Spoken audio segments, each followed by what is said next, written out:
ప్రశాంతమైన దేవుని ప్రేమలో మీ అందరికీ వందనాలు. మనమందరం ఎన్నోసార్లు వింటాము, లవ్ మ్యారేజ్ సరైనదా అని. చాలామందికి సందేహం ఉంటుంది, ఎందుకంటే మన సమాజంలో అరేంజ్ మ్యారేజ్ ఎక్కువగా చూసాము. మొదటగా బైబిల్ ఏం చెబుతోంది అని చూద్దాం. ఆదికాండము 2:24 ఒక మనిషి తన తల్లిదండ్రులను విడిచి తన భార్యతో కలిసి ఒక శరీరముగా ఉండును. ఇది దేవుడు సృష్టించిన వివాహ ధర్మం. ముఖ్యమైనది ప్రేమ, విశ్వాసం, నిబద్ధత. 1 కొరింథీయులు 13:4-7 ప్రేమ కోపపడదు, అహంకారపడదు, సదా క్షమిస్తుంది, విశ్వాసపరచుతుంది. అంటే లవ్ మ్యారేజ్ మాత్రమే ప్రేమతో, గౌరవంతో ఉంటే అది దేవుని అనుగ్రహానికి సరిగ్గా సరిపోతుంది. 2 కొరింథీయులు 6:14 విశ్వాసం లేని వ్యక్తితో వివాహం చేయకండి. లవ్ మ్యారేజ్ అయినా మన భాగస్వామి క్రైస్తవ విశ్వాసంలో ఉండాలి. ఎఫెసీయులు 5:25-33 భర్త భార్యను ప్రేమించాలి, భార్య భర్తను గౌరవించాలి. ప్రేమ, గౌరవం, పరస్పర సహకారం లేని వివాహం, లవ్ మ్యారేజ్ అయినా సక్సెస్ కావడం కష్టమే. రాహుల్ అనే యువకుడు క్రైస్టియన్ విశ్వాసం ఉన్న యువతిని ప్రేమించాడు. మొదట వ్యక్తిగత ఆకర్షణతో ప్రేమ ప్రారంభమైంది. కానీ వారు ప్రార్థనలో అడిగి తల్లిదండ్రుల బ్లెస్సింగ్ తీసుకున్నారు. రాహుల్ మరియు ఆయన ప్రియురాలి ప్రేమలో గౌరవం, విశ్వాసం, పరిశుద్ధత అన్నీ నిలిచాయి.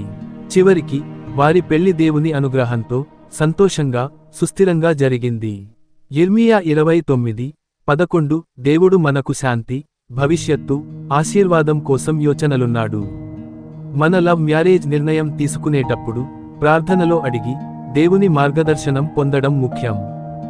లవ్ మ్యారేజ్ తప్పు కాదు, కానీ ఇది దేవుని దృష్టిలో సరైనదిగా ఉండాలంటే ప్రేమలో, గౌరవంలో ఉండాలి. విశ్వాసంలో ఒకే వ్యక్తితో మాత్రమే. పరిశుద్ధత, తల్లిదండ్రుల ఆశీర్వాదం ఉండాలి. దేవుని మార్గదర్శనం అనుసరించాలి. లవ్ మ్యారేజ్ అయినా అన్ని షరతులు పాటిస్తే అది దేవుని అనుగ్రహంతో సంతోషంగా, సుస్థిరంగా ఉంటుంది. రవి అనే యువకుడు ఒక యువతిని ప్రేమించాడు, కానీ ఆమె క్రైస్టియన్ విశ్వాసం లేని వ్యక్తి. తన నిర్ణయం కోసం రవి ప్రార్థన చేయలేదు, తల్లిదండ్రుల బ్లెస్సింగ్ తీసుకోలేదు, దేవుని మార్గదర్శనం సాట్ చేయలేదు. తీరులో పెళ్లి తర్వాత అనుకోని సమస్యలు వచ్చాయి. పరస్పర గౌరవం, విశ్వాసం లేకపోవడం, ఎమోషనల్, ఆర్థిక, సామాజిక సమస్యలు రాకి జీవితం కష్టంగా మారింది. 2 కొరింథీయులు 6:14 విశ్వాసం లేని వ్యక్తితో వివాహం చేయకండి. ఈ వచనం స్పష్టంగా చెబుతోంది, దేవుని బ్లెస్సింగ్ లేకుండా విశ్వాసం లేని వ్యక్తిని ప్రేమించడం జీవితంలో సమస్యలకు దారితీస్తుంది. ప్రేమ చేసేటప్పుడు దేవుని మార్గదర్శనం చేయాలి. విశ్వాసం ఉన్న వ్యక్తిని మాత్రమే ప్రేమించాలి. తల్లిదండ్రుల బ్లెస్సింగ్ మరియు ప్రార్థన ముఖ్యం. సత్యమైన ప్రేమ ఈక్వల్ విశ్వాసం, పరిశుద్ధత, గౌరవం, దేవుని బ్లెస్సింగ్తో. అలా అయితే ప్రేమ జీవితం సంతోషంగా, సుస్థిరంగా ఉంటుంది. లైక్ చేయండి. మరిన్ని బైబిల్ ఆధారిత వీడియోలు చూడాలంటే సబ్స్క్రైబ్ చేయడం మర్చిపోవద్దు.